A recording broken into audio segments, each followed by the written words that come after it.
He was finally in Hollywood. After years of struggle, Bruce Lee had earned his place on set, a lead role, a camera crew, and a shot at the spotlight. Then he read the script. His character was supposed to lose a fight. But Bruce Lee had never learned how to lose. Not in the streets of Hong Kong. Not in the world of martial arts. Not in life. So instead of rehearsing, he challenged his co-star to a real fight, in front of the crew, on the actual set. The producers panicked. The script was rewritten. But that day, Bruce Lee didn't just change a scene. He exposed an industry that still wasn't ready to let him win. They said he was too fast for the cameras, too intense to direct, too foreign to lead. But Bruce had already built his own philosophy. He defied tradition, taught martial arts in alleyways, and shocked the world with a single move, the 1-inch punch. No wind-up, no step, just raw, explosive power that launched grown men across the room. And just as the world was beginning to embrace him, he died, suddenly, at the age of 32. In this video, you'll discover how Bruce Lee challenged more than opponents. He fought racism, he challenged Hollywood, and he changed cinema, philosophy, and legacy forever. Before Bruce Lee ever threw a punch on a movie set, he had to survive the streets of Hong Kong. He was born in San Francisco, but his story really begins months later, when his family moved back to a city still scarred by war. It was the 1940s. Hong Kong was poor, chaotic, and crawling with street gangs. Bruce's father was an actor, not a famous one, but a working man of the stage and screen. And wherever his father went, Bruce followed. Sets, lights, scenes, that's where it started. At just 6 years old, Bruce got his first film role. Not because he was special. The director just needed a kid, fast. But when the camera rolled, Bruce didn't act like a child. He stood his ground, spoke his lines, and looked straight into the lens. He nailed it. Everyone on set froze. He wasn't acting, he was just being. From that day forward, Bruce became a child star. By the time he turned 18, he'd appeared in nearly 20 Chinese films, and he didn't stop there. He danced, too, winning Hong Kong's Cha-Cha Championship. By day, Bruce was on screen. By night, he was fighting in the streets. The Hong Kong he grew up in wasn't safe. Gangs ruled the alleys. Fists settled problems. Bruce didn't fight because he loved violence. He fought because he refused to lose. But then the police stepped in. After yet another street brawl, they gave his father a final warning. Next time, he's not walking free. Bruce had a reputation, a record, and too much pride to stop. So at 18, his father made the call, a one-way ticket to America, from the back streets of Hong Kong, to a country where no one knew his name. He landed in Seattle with barely enough to eat. Took a job washing dishes in a restaurant just to survive, but every spare minute he trained. Alone in alleyways, in empty parks, shadow boxing under streetlights, teaching anyone who stopped to watch. He didn't have a school, so he created one wherever there was space. And what he taught? It wasn't traditional kung fu, it was faster, sharper, more instinctive. Bruce wasn't following old rules, he was rewriting them. Some came to learn. One of them was a girl named Linda. They trained together, talked, and slowly, they fell in love. But their relationship wasn't simple. Bruce was Chinese, Linda was white. And in the America of the 1960s, that meant trouble. Their families didn't approve. Society didn't either.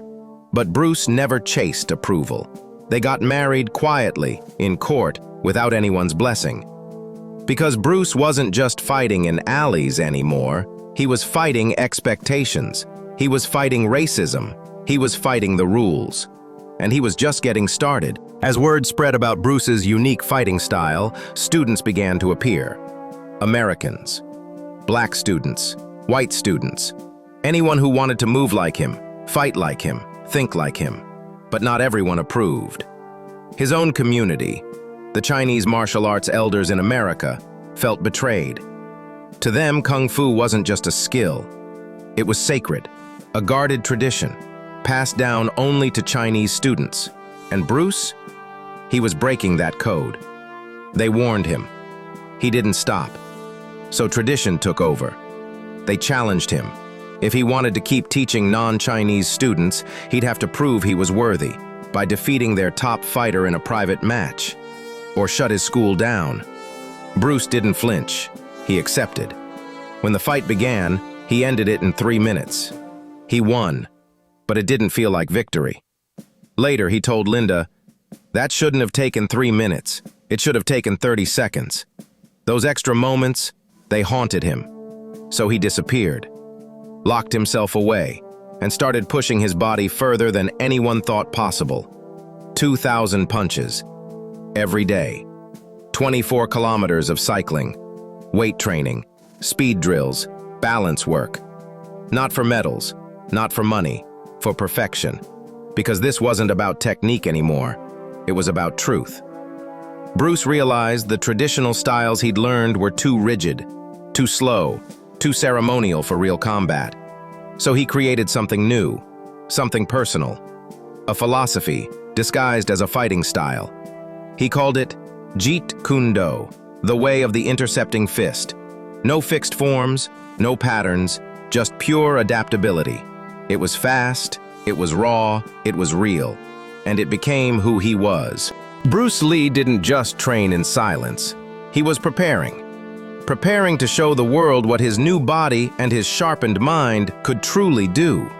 In 1964, at the Long Beach International Karate Tournament, he stepped onto the floor and the entire room went still. No lights, no big stage, just a gym full of fighters. Then he did something no one expected. First, he dropped to the floor and began doing push-ups, using only 2 fingers. The crowd stared, stunned. But Bruce wasn't done.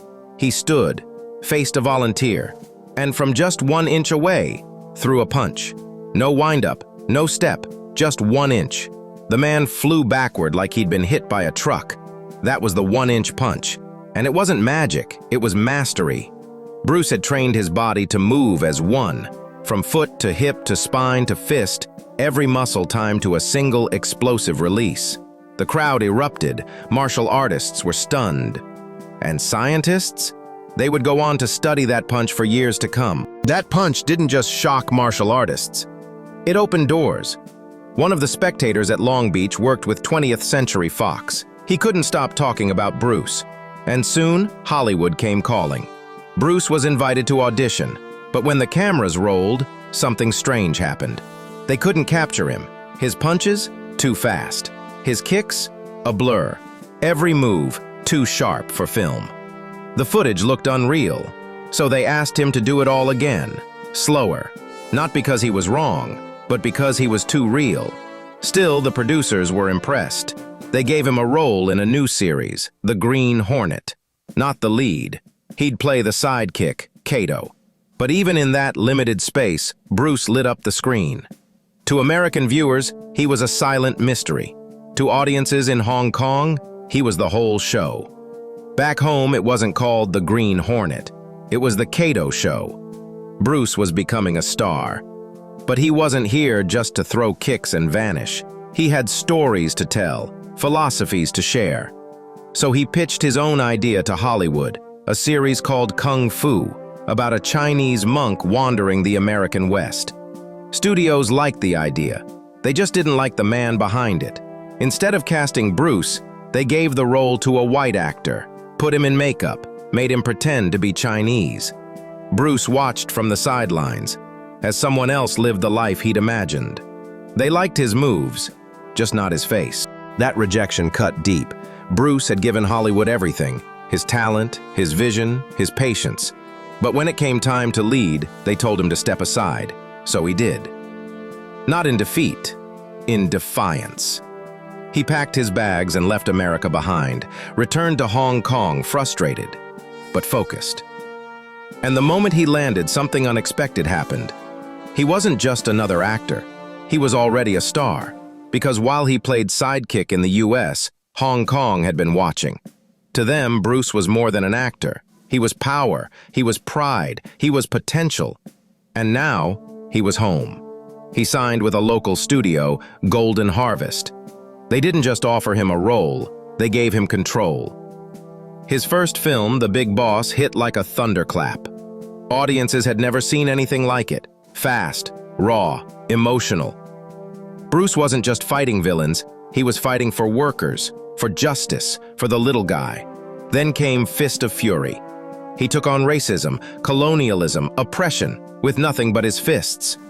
And people saw themselves in him. This wasn't just action, it was rebellion. After the premiere of The Big Boss, Bruce stood quietly in the theater wings, watching the crowd erupt in applause.